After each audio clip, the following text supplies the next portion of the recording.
हरे कृष्णा। सभी वैष्णव भक्तजनों को मेरी ओर से दंडवत प्रणाम। आज हम श्रवण करेंगे कि हनुमान प्रसाद पोद्दार जी के ग्रंथों से, जिसके ग्रंथ का नाम है भगवान सदा तुम्हारे साथ है, और उनके पहले अध्याय का नाम है विषय चिंतन ही पतन का कारण है। तो आइए श्रवण करते हैं कि तुम्हारे पतन और विनाश का कारण है विषय चिंतन, और उत्थान तथा अमर पद की प्राप्ति का कारण है भगवत चिंतन। जब तक मन केवल विषयों का ही स्मरण करता है, तब तक पाप ताप से कभी छुटकारा नहीं मिल सकता। तुम यदि असल में पाप ताप से छूटकर अपने जीवन को पुण्य में, शांति में, ऊंची स्थिति के भगवत भाव से युक्त बनाना चाहते हो तो भगवान का स्मरण करो।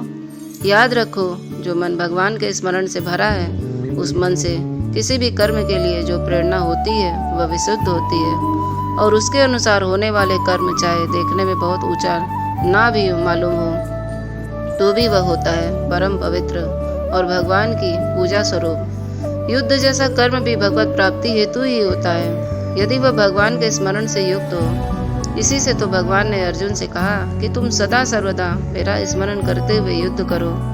भगवान का स्मरण होते होते जब भगवान में ऐसा आकर्षण हो जाएगा जैसे विषयों में विषयी पुरुष का और कामिनियों में कामियों का होता है, तब स्मरण अपने आप ही होगा, और तभी उस स्मरण में आनंद का अनुभव होगा। जब तक वैसा नहीं होता, तब तक भगवान के गुण, प्रभाव, लीला, नाम आदि को सुन सुनकर उसमें मन लगाते रहो। याद रखो, अभी तुम्हारी चित्तवृत्ति वे विचारणी हो रही है, क्योंकि उसने भोगों का ही आनंद देखने वाला मान रखा है, और रात दिन वह उन्हीं के साथ रमण कर रही है। भगवान को छोड़कर जो भोगों के प्रति आकर्षण है, यही तो तुम्हारे मन का व्यय विचार है। इसी से तो वह भगवान के प्रति खींचता नहीं है। मन भगवान की ओर जाए, इसके लिए लगातार चेष्टा करते रहो। भगवान के गुण सुनो, उनके नाम का कीर्तन करो। सब कामों को भगवान का हाथ देखो, सभी कामों में भगवान का हाथ देखो। उनकी मंगलमयी मूर्ति का ध्यान करो, उनके भक्तों का संग करो, और उनके महात्म्य का प्रकट करने वाले ग्रंथों को बार बार पढ़ो। अपने मन को देखते रहो, वह कितनी देर भोगों का चिंतन करता है और कितनी देर भगवान का। सावधान, मन बड़ा धोखेबाज है, तुम्हें धोखा देगा। तुम समझोगे हमने उसे भगवान के चिंतन में लगा रखा है, और वह छिप कर ऐसे भोगेगा तथा इस प्रकार भोग में रम जाएगा कि तुम्हें पता भी नहीं लगेगा। बार बार देखते रहो, जितना ही अधिक मन की ओर देखोगे उतनी वह जल्दी वश में होगा, और जो जो वो भागेगा त्यों तो उसे बार बार खींच कर भगवान में लगाओ। उसके सामने भगवान के सौंदर्य, माधुर्य, ऐश्वर्य, आनंद, शांति और कल्याण में मंगल स्वरूप को बार बार रखो। बार बार उसे लुभाने की चेष्टा करो। भगवान के मोहन रूप में सचमुच विषय तो भयंकर है, ऊपर से ही सुंदर लगते हैं। अज्ञान शत्रु ने उनको विष मिले हुए लड्डू की तरह सुंदर और स्वादिष्ट बना रखा है, परंतु भगवान तो नित्य सुंदर और नित्य मधुर है। मन एक बार उनकी झांकी कर लेगा और उनके सौंदर्य के सुधा का स्वाद चख लेगा, तो फिर वहाँ से सहज में हटेगा ही नहीं। जिस दिन भगवान मासूक बन जाएंगे तुम्हारे मन आशिक की तरह, उस दिन सब कुछ अपने आप ठीक हो जाएगा। चेष्टा करो और भगवान की कृपा पर विश्वास करके अपने को बार बार उनके स्वरूप समुद्र में डुबा देने का प्रयत्न करो, और भगवत कृपा से तुम सफल हो जाओगे। और जिस दिन तुम सफल हो गए, उसी दिन भगवान के भक्त बन जाओगे। हरे कृष्णा।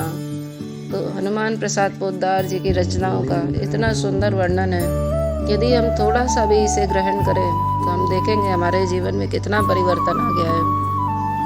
हनुमान प्रसाद पोद्दार जी इतने महान भक्त थे, सिर्फ और सिर्फ प्रार्थना करते थे भगवान से हाथ जोड़कर, किसी संकट में या किसी परेशानी में आ जाने से, या यूं ही वो याद करते थे भक्ति से, तो भगवान उनको तत्क्षण उसी समय कोई ऐसा सहायता करने के लिए भेज देते थे जिससे उनकी परेशानी उसी क्षण दूर हो जाती थी।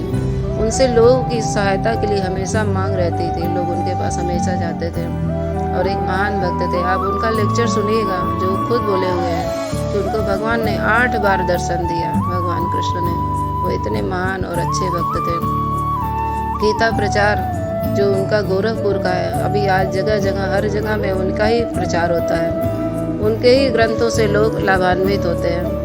तो इसमें देखिएगा, आप श्रवण करिएगा तो हमें पता चलेगा कि जब हम कथा को श्रवण करते हैं और ये जब कलुषित मन हमारा सब जब तक साफ नहीं होगा, तब तक विषय चिंतन जब तक मिटेगा नहीं और तब तक हम भगवान के करीब जा ही नहीं सकते हैं। इसीलिए विषय चिंतन से हटाने के लिए एक ही मार्ग है, भगवान के नाम का जप।